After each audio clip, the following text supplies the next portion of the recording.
matin, nous sommes à Agotim et Tagba, un village situé dans la région des Plateaux, plus précisément dans la commune Agou 2.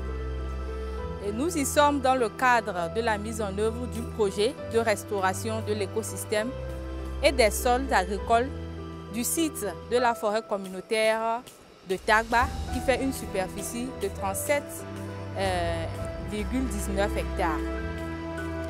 Dans le cadre de la mise en œuvre de ce projet, qui a pour objectif de contribuer à la gestion durable de la forêt communautaire de Tagba et de restaurer l'écosystème forestier de la forêt à travers l'enrichissement de la forêt, le reboisement des zones dégradées de la forêt et aussi de restaurer les sols agricoles de la forêt à travers une formation en agroécologie.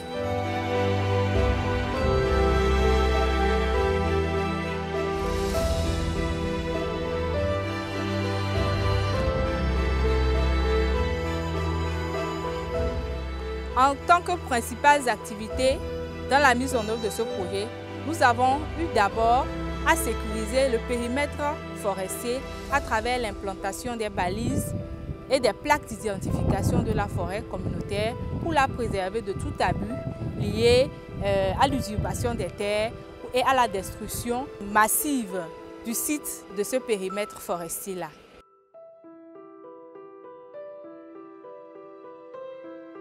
Nous avons eu à former la communauté sur les bonnes pratiques en matière de transition agroécologique afin de leur permettre de restaurer leurs sols dégradés et d'avoir des comportements éco-responsables vis-à-vis des sols tout en pratiquant l'agriculture.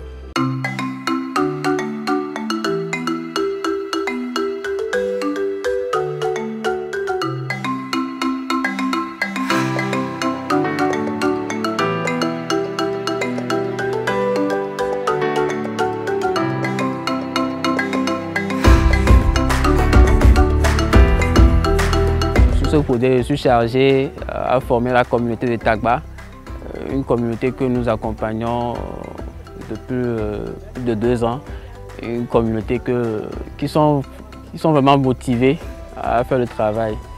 Donc, depuis le mercredi, nous avons démarré une formation sur la gestion durable des terres agricoles. Parce que nous avons constaté dans la zone, les terres agricoles sont en voie de dégradation.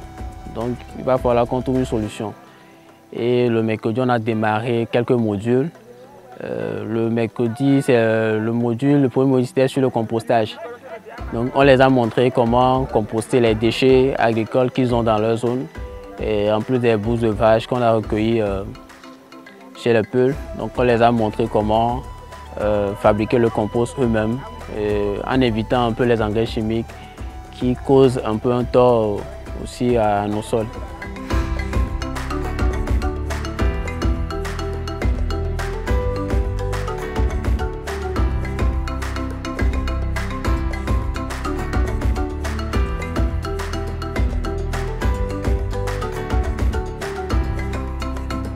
Jeudi, nous avons entamé aussi un module sur l'association des cultures avec les légumineuses.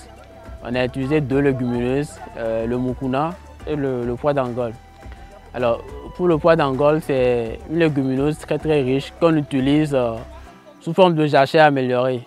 Mais ici, on a jugé bon de l'utiliser en association de culture avec le maïs, parce que le maïs est la culture phare de la zone. Nous savons que les légumineuses ont cette capacité de régénérer le sol en fixant l'azote de l'air dans le sol. Et nous avons fait cette pratique-là. Alors, sur cette parcelle, vous allez voir que c'est une parcelle de démonstration. Donc, il y a 2 parties. C'est en 2 parties, en 2 blocs. Donc, un bloc où on a fait uniquement que du maïs et l'autre bloc, on a fait que le maïs en associant avec le pois d'Angole. C'est pour pouvoir voir l'effet du pois d'Angole sur le maïs.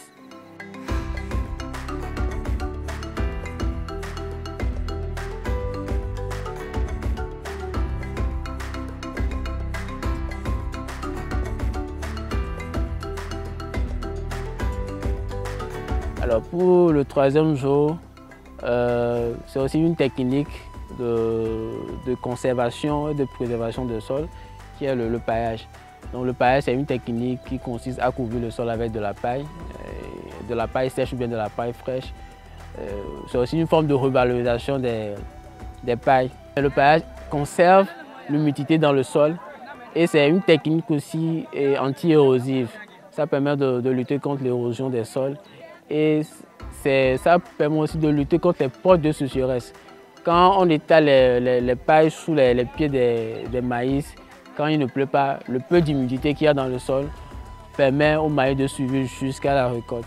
Quand on fait des cultures, il y a des ravageurs qui viennent déranger les cultures et ce qui amène les producteurs à aller acheter les produits chimiques, les insecticides chimiques dans les magasins pour pouvoir tuer ces insectes-là.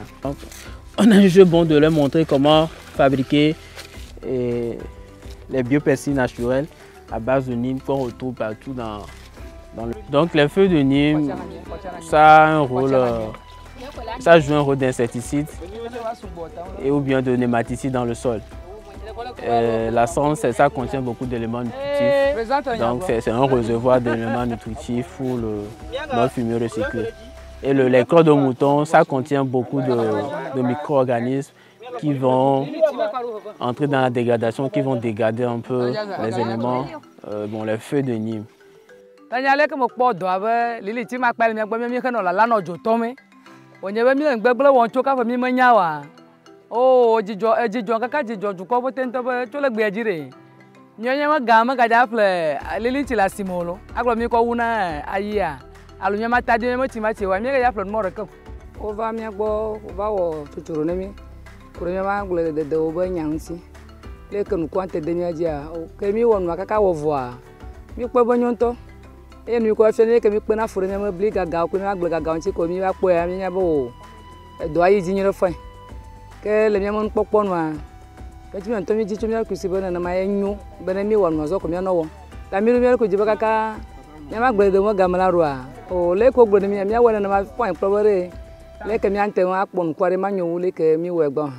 Bafia allez il y a peu aglo de dollars dengo bafia mi da penu mi ho e nu yo kata ofia mi la ya ko de do ma e ma o vemi anu chile ja jan le sare de nu kwa ya pa aglo wa mi po mi apongo gbe de u chato ta mi da penu baba.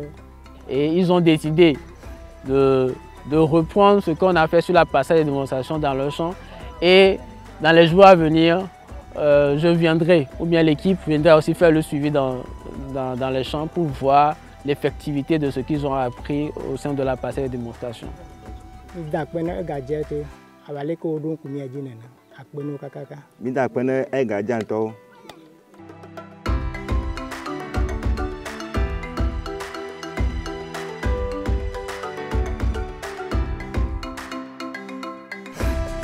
Nous avons également eu à reboiser des plants à vocation fruitière, bois énergie et bois d'œuvre, non seulement afin de restaurer l'écosystème de la forêt communautaire de Tagba, mais aussi de leur permettre de profiter de la commercialisation de ces arbres fruitiers mis en terre dans le cadre de ce projet.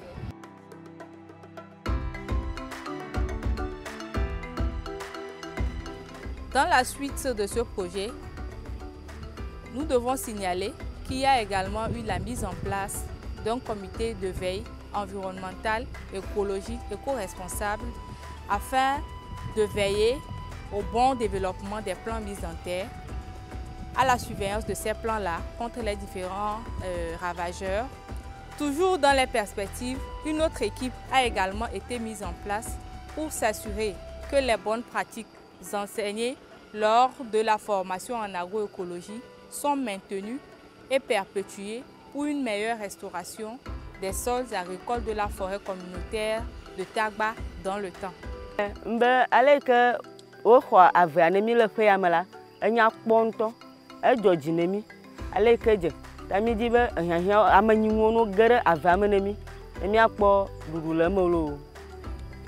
Yo dia made akpena projet ke ba wodo na mi e o family ke mi awo adu que mi adore mi ma gble mo nu ko wa nyu ko fia mi atogbo be mi me je go mo kaba ovoa mi we mi wo do ple a devine mi mi ro ge mi nya bo foi ke le vava ge fia ke me 2024 me ke mi je a mi ma gble de wa ele vovo toge ko wu yo ke mi wo tsan va yi ala be mi va ke de nti mi